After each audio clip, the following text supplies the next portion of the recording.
నిజానికి ఒక్కసారే వస్తుంది. బట్ 25 వయసు దాటిన ఉద్యోగం దొరకని ప్రతి ఒక్క యువకుడికి ప్రతిరోజు హోలీనే. కాకపోతే ఆ రంగులు మనుషుల్లో కనిపిస్తాయి అంతే.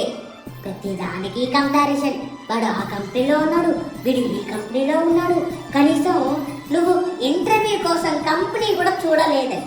కొందరు మన కోసం ఆలోచించి అయ్యో మన అక్క కొడుకు ఇలా ఉన్నాడే అని బెంగళూరుకి కోర్సుకి పంపి వాడు బాగుపడాలని చూసేటోళ్ళు. మరికొందరు బెంగళూరులోనే ఉన్న అక్క కొడుకు కదా అని చూడాలని చూసేటోళ్ళు. అంతెందుకు కజిన్స్ కూడా పెద్దగా పట్టించుకునేటోళ్ళు వాళ్ళు బిజీ లైఫ్లో వాళ్ళు బిజీగా ఉండిపోతారు. ఏ ఒక్కరో ఇద్దరో తప్పితే. ఇంకా ఫ్రెండ్స్ అంటారా, వీడు నాకు కాల్ చేస్తున్నాడేంటి, వ్యాకెన్సీస్ లేదని చెప్పారు. అలా కాదు మామా, 5 years 10 years ఎక్స్పీరియన్స్ అడుగుతున్నారా. ఇక్కడ వచ్చిన ప్రాబ్లం ఏంటంటే జాబ్ లేదని మాత్రమే కాదు, చులకన. అడిగేటోళ్ళు ఎవరున్నారులే వీడికి అని. మెయిన్గా సింగిల్ పేరెంట్స్ ఉన్న వాళ్ళకి మరీను.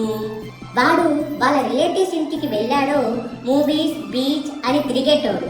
కానీ వాడి వెనకాల నుంచి అక్క ఎందుకు ఇలా వదిలేసింది వీడిని, సినిమాలు బీచ్లు షికార్లను తిరుగుతున్నాడే, పొరపాటు నాది వాడి చెవిలో పడిందో వాడు ఎవరికి చెప్పుకోవాలో అర్థం కాదు, ఎలా రియాక్ట్ అవ్వాలో అర్థం కాదు. వాడికి మాత్రం ఉండదా జాబ్ చేయాలని, సంపాదించాలని? జాబ్ వచ్చేంత వరకు చెట్లకి పోసే నీళ్లు వాడు పిల్లోకి పోస్తాడు వాడు కన్నీళ్లు. నిద్ర రాదు, ఆకలి ఈదు, వీళ్ళు చెప్పిన మాటలు యాదికొస్తానే ఉంటాయి.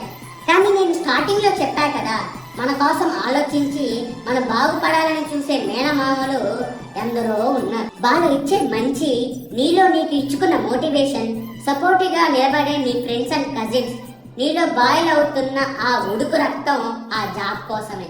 ఇండియాలో ఉన్న గుజరాత్ స్టేట్ లో సోమనాథ్ టెంపుల్ మీద 16 సార్లు దండయాత్ర చేసి 17వసారి కొన్ని వేల టన్నుల బంగారాలని కొల్లగట్టుకొని పోయాడు గజనీ మొహమ్మద్. 100 సార్లైనా ఓడిపో, కానీ ఓటమిని మాత్రం ఒప్పుకోకు.